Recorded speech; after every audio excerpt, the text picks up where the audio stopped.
Today, we are going on an adventure to see one of Britain's most spectacular natural wonders, the White Cliffs of Dover. We'll show you some amazing footage of the walk along the top of the cliffs and down here along the shore as well. Keep watching to check out this perfect day trip to Dover, England.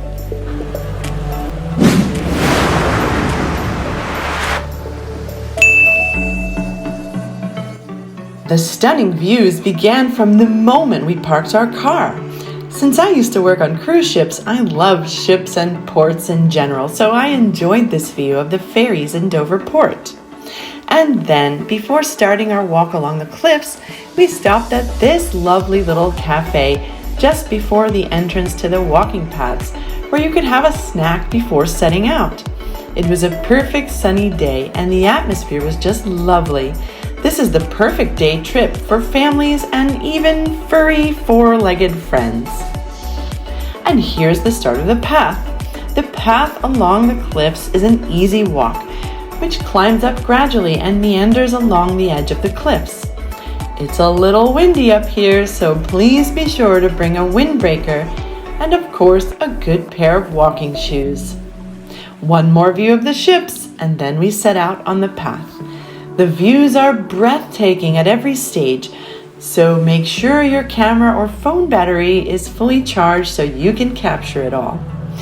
Here we get the first glimpse of the cliffs, which are white because they're made of chalk.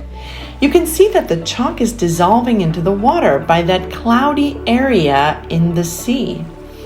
The sea here is the English Channel, or more specifically, the Strait of Dover.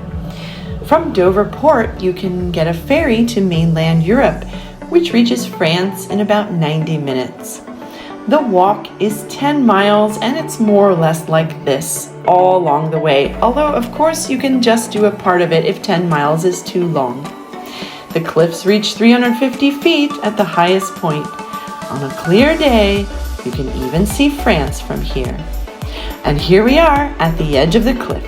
The video makes it seem like we are dangerously close to the edge.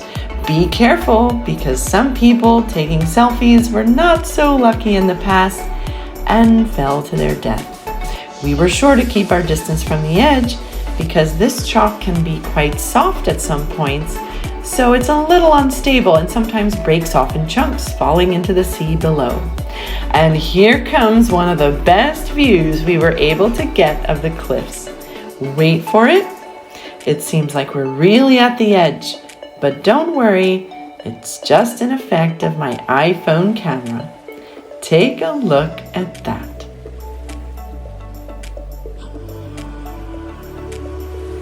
Here there is a system of military tunnels carved into the cliffs, which were used in World War II. You can even take a tour inside, which looks interesting, but we decided to stay out here in the sunshine and visit Pine's Garden Tea Room and Museum. That's the great thing about this walk. It's easy to deviate from the paths, come off the cliffs, check out the English countryside, and then get back on the cliffs when you're ready. Finding the Pine's Garden was like stumbling on a hidden treasure, and it's a good thing because we really needed to rehydrate and rest after all that walking. There were so many quaint and adorable corners like this one where you could have lunch and even afternoon tea and then get back onto the path along the cliffs whenever you're ready. We enjoyed every angle of this lush green British garden complex, which featured some lovely fountains, amazing variety of flora and fauna, and even some lessons on British war history. Here we are now at the sea level, and it's a little too cold to swim because it's April, but the beach, with the cliffs looming in the background, is too pretty not to stop and enjoy the views. Back up once again on the cliffs, and this time we got to admire some of the amazing homes overlooking the sea and dream about what it's like to live there. Last view of the cliffs. Thank you for watching. Hope you enjoyed it, and see you in the next one.